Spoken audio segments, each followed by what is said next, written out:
जय श्री कृष्णा। कैसे हैं आप लोग? फ्रेंड्स देखिए, ज्योतिष शास्त्र एक ऐसा अथाह सागर है कि जिसका जितना विश्लेषण किया जाए उतना कम पड़ जाता है। और उसमें भी अगर हम चर्चा करें सबसे रहस्यमयी प्लेनेट की, यानी कि राहुदेव महाराज, तो फिर समझ लीजिए कि जन्म जन्मांतर बहुत कम पड़ जाने वाले हैं। इतने ज़्यादा रहस्यों को ये अपने अंदर समेटे हुए हैं और रहस्य के कारक कहे जाते हैं।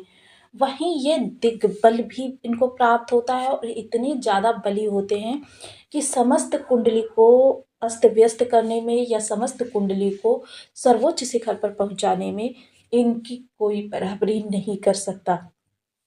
राहुदेव महाराज एक ऐसे प्लेनेट माने जाते हैं जो जीवन में निगेटिविटी ज़्यादा लाते हैं। हालांकि ये बात सत्य है कि 99% निगेटिविटी इनके प्रभाव से आती है, लेकिन वो निगेटिविटी देने का मतलब भी एक होता है कि निगेटिविटी क्यों प्रदान करते हैं। मोस्टली जब व्यक्ति इनके रहस्यों को समझने में असमर्थ होता है, क्योंकि देखिए हम लोगों के पास वो दिव्य शक्तियाँ नहीं है कि हम हर चीज़ को प्रत्यक्ष रूप से समझ सकें।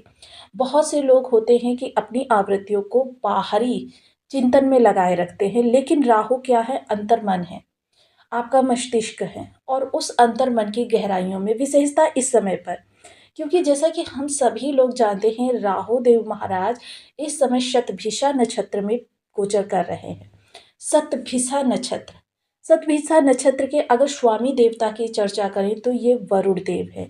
ये चिकित्सा जनक के ज्ञाता और रहस्यमयी प्रवृत्तियों को जागृत करने वाले हैं। वहीं ये महत्वाकांक्षी, दृढ़ संकल्पकारी और जीवन में आगे बढ़ने की प्रेरणा भी प्रदान करते हैं। आंतरिक रहस्य, गुप्त रहस्य जितने भी होते हैं उनको उजागर करने का कार्य वरुण देव के पास ही होता है। अब वरुण देव के प्रभाव में इस समय पर जब राहु देव महाराज अपने प्रभावों को सम्मिलित करेंगे तो प्रभाव देखिए एक साथ कई गुना बढ़ जाने वाले हैं।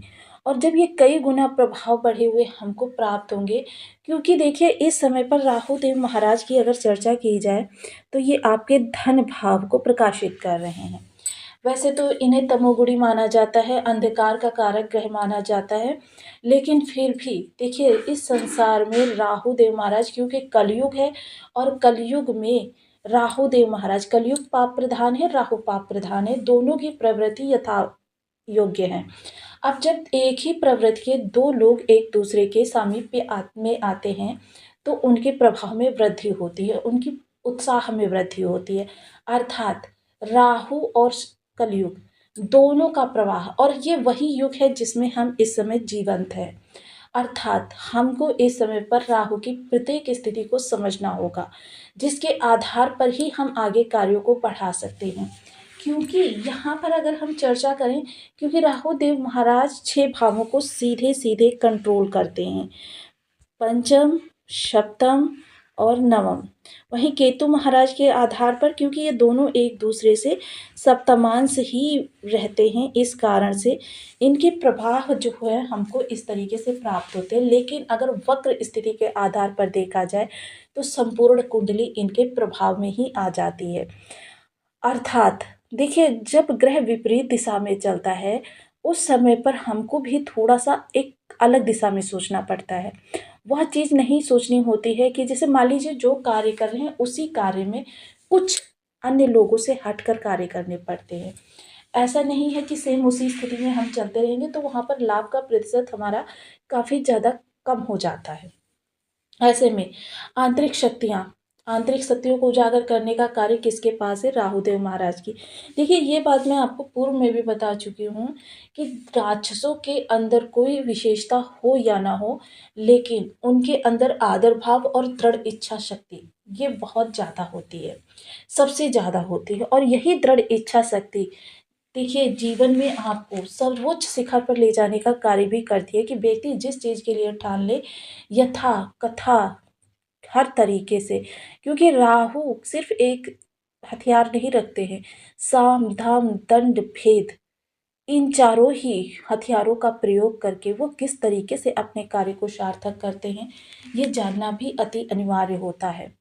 क्योंकि राहु देखिए सबसे रहस्यमयी ग्रह होने के साथ मैनिपुलेटिंग ग्रह भी हैं, त्वरित स्वरूप बदलने की कला इनके अंदर है। और यह जिस व्यक्ति के ऊपर मेहरबान हो जाए, अर्थात इनकी कृपा पाने के लिए सबसे पहले इनको पहचानना पड़ता है। और इनकी पहचान करने के बाद जब हम आगे कार्यों को करते हैं तो वहाँ पर हमको राहु की कृपा प्राप्त हो जाती है। शतभिषा नक्षत्र, जिसे कि हम अहीर बुधनिया से जोड़कर देखते हैं। अहीर बुधनिया भी देखिए, उनका जो प्रतीक चिन्ह है वो पानी से निकलते हुए शंख के समान होता है। अब पानी से निकलते हुए शंख के समान, अर्थात जिन खोजा तिन पाइयां गहरे पानी पैठ, मैं बौरी ढूंढन गई रही किनारे बैठ। अर्थात हमको हर चीज को समझना बहुत आवश्यक होता है आंतरिक दृष्टि से। जरूरी नहीं है, देखिए जिसकी आंतरिक शक्तियां जागृत हो जाती है, जिसके अंदर गुणों का खजाना भरा होता है, उसे बाहर कहीं कुछ ढूंढने की आवश्यकता नहीं। जैसे कि जिस व्यक्ति ने किसी चीज़ का स्थिति से अवलोकन नहीं किया है सही तरीके से, वो करेगा तो वो उसके प्रहार किस तरीके से होंगे, जैसे सुनार छोटे छोटे से प्रहार करता है। लेकिन जिसने हर चीज को यथा योग्य समझकर उसके बाद में अपने प्रहार को अंजाम दिया है, वह सौ एक लोहार की, यानी कि 100 सुनार की एक लोहार की स्थिति पर कार्य करता है। तो यहाँ पर कार्यों को इसी तरीके से काफ़ी ऊंचाई प्राप्त होने वाली है। अब यहाँ पर आंतरिक मनन शक्ति आपकी इसलिए भी और ज़्यादा बढ़ती हुई देखी जाएगी क्योंकि अष्टम भाव सीधे जस्ट सामने है। और देखिए, मैंने एक वीडियो में पूर्व में भी बताया था कि अष्टम भाव जो होता है वो आपके धन को, क्योंकि शत्रु होता है, अब जस्ट सामने शत्रु भाव है। शत्रु भाव क्योंकि आपके देखिए यहाँ पर शनि देव महाराज, एक मिनट, यहाँ पर आपके देखिए धन भाव में शनि देव महाराज जागृत हो रहे हैं क्योंकि इनकी राशि है। और वहीं जस्ट सामने सूर्यदेव महाराज की राशि है और दोनों पिता पुत्र के मध्य 36 का आंकड़ा होता है। अब 36 का आंकड़ा है जिसके कारण से देखिए ये एक दूसरे के कार्य में पूर्णतया हस्तक्षेप कर सकते हैं। इसलिए धन भाव आपका बहुत प्रबल है, लेकिन फिर भी आपके पास धन का आगमन अच्छे से नहीं हो रहा है। इसके लिए हमको अष्टम भाव को भी प्रबल करना होगा। धन बहुत प्रचुरता में आ रहा है लेकिन रुक नहीं पा रहा है, तब भी हमको अष्टम भाव देखना होगा क्योंकि अष्टम भाव कहाँ से निकल कर आता है, आपकी परेशानियों को दर्शाता है, आपकी आंतरिक शक्तियों को दर्शाता है, यानी कि आप आंतरिक शक्तियों से कमज़ोर हैं, आपके पास बहुत ज़्यादा परेशानियां आ रही हैं। बाहरी संसार का अवलोकन करना, देखिए वो समय होता है जब आप कार्यों को, अब इसको हम थोड़ा सा सूक्ष्मता से विश्लेषित करेंगे, तो बने रहिए हमारे साथ इस वीडियो में एंड तक, आपको बहुत कुछ जानने के लिए मिलेगा। वीडियो बहुत ज्ञानवर्धक होने वाला है। ये ज्योतिष का एक ऐसा सूत्र हम आपको बताने जा रहे हैं कि जिसको अगर आपने समझ लिया तो फिर आगे भविष्य में कभी भी आपको धन से संबंधित समस्या नहीं उत्पन्न होगी। यदि आपके लग्न में 10 नंबर बना हुआ है तो ये राशिफल आपके लिए है। यदि कुंडली में कहीं भी चंद्रमा के साथ 10 नंबर बना हुआ है तो ये राशिफल आपके लिए। कुंडली ना होने की स्थिति में आप इसे नाम राशि से भी देख सकते हैं। यदि अभी तक आपने अपने इस चैनल को सब्सक्राइब नहीं किया है तो प्लीज़ सब्सक्राइब कर लीजिए, वीडियो को लाइक कर दीजिए, चैनल को शेयर कर दीजिए। इससे होगा क्या कि हमारे आने वाले हर वीडियो की नोटिफिकेशन मिल सकेगी आपको सबसे पहले। यदि एक प्यारा सा कमेंट करना बिल्कुल ना भूलें। कमेंट से हमें बहुत मोटिवेशन मिलता है, हौसला मिलता है और ये पता चलता है कि आप और क्या जानना चाहते हैं। देखिए, धन भाव जो होता है उसके जस्ट सामने अष्टम भाव, अर्थात देखिए जिस तरीके से एक शिशु होता है हम उसको पढ़ाना प्रारंभ करते हैं, लेकिन अगर 4 शिशु हैं और उनको हम पढ़ाना प्रारंभ करें, एक शिशु बहुत तन्मयता से चीज़ों को ग्रहण कर रहा है तो उसकी स्किल्स क्या होंगी। एक शिशु चंचल मन के साथ चीज़ों को ग्रहण कर रहा है, उसकी स्थिति क्या होगी, आप स्वयं आकलन कर सकते हैं। अर्थात यही आपका अष्टम भाव दिखाता है कि आप जिस समय पर अपने जिस कार्य पर फोकस करें, पूर्ण तन्मय होकर करें, अर्थात आपकी बाधाएं यहीं से कम लेने लगेंगी। क्योंकि देखिए, जब घटनाएं घटित होती हैं हमारे जीवन में तो कभी कभी बहुत बड़ी घटनाएं हमारे लिए बहुत छोटा रूप लेकर आती हैं, बहुत विकराल रूप होता है, लेकिन फिर भी वो छोटी हो जाती हैं, गौड़ हो जाती हैं। ये आपके अष्टम भाव को जैसे जैसे आप जागृत करते चले जाएंगे वैसे वैसे आपके लिए समस्याएं जो हैं वो बहुत क्षीण होती हुई दिखाई देंगी, क्योंकि आपने दोनों भावों को प्रबल किया हुआ है। अब यहाँ पर अगर हम चर्चा करें तो ये अष्टम भाव है। अष्टम भाव अगर काल पुरुष की कुंडली के आधार पर देखा जाए तो यहाँ पर अगर भाव बल कहें तो मंगल देव महाराज को प्राप्त है। वहीं सिंह राशि का होना यानी मित्र ग्रह का होना सिंह राशि सूर्यदेव महाराज की राशि है और मंगल सूर्य के संबंध जो है बहुत ही घनिष्ठ और परम प्रिय है।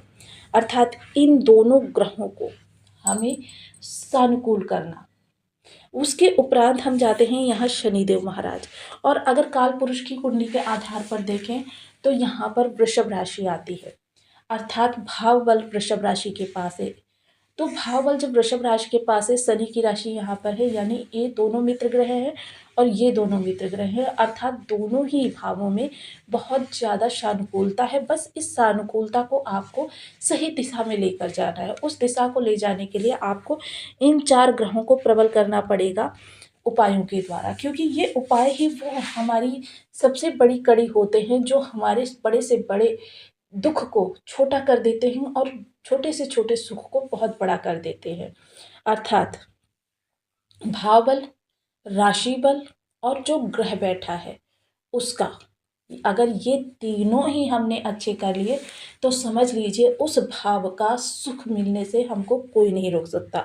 वहीं अष्टम भाव की अगर चर्चा की जाए तो अष्टम भाव समाधान भी है। ज़रूरी नहीं है कि जब हम समस्या में घिरे हों तो उसका कोई समाधान नहीं होता। कभी कभी समाधान इतनी देर से हमको प्राप्त होता है कि तब तक सब कुछ अस्त व्यस्त हो चुका होता है। लेकिन जिस तरीके से हम सभी लोग जानते हैं कि एक एंटीसिपेटरी बेल होती है, यानी कि हमने इन तीनों ग्रहों को अगर प्रबल किया हुआ होता है तो ये हमारी एंटीसिपेटरी बेल बन जाती है, जिसकी वजह से क्या होता है, हम उन दुर्योगों में जाने से बच जाते हैं जो दुर्योग जीवन में कभी भी कोई कल्पना भी नहीं करना चाहता।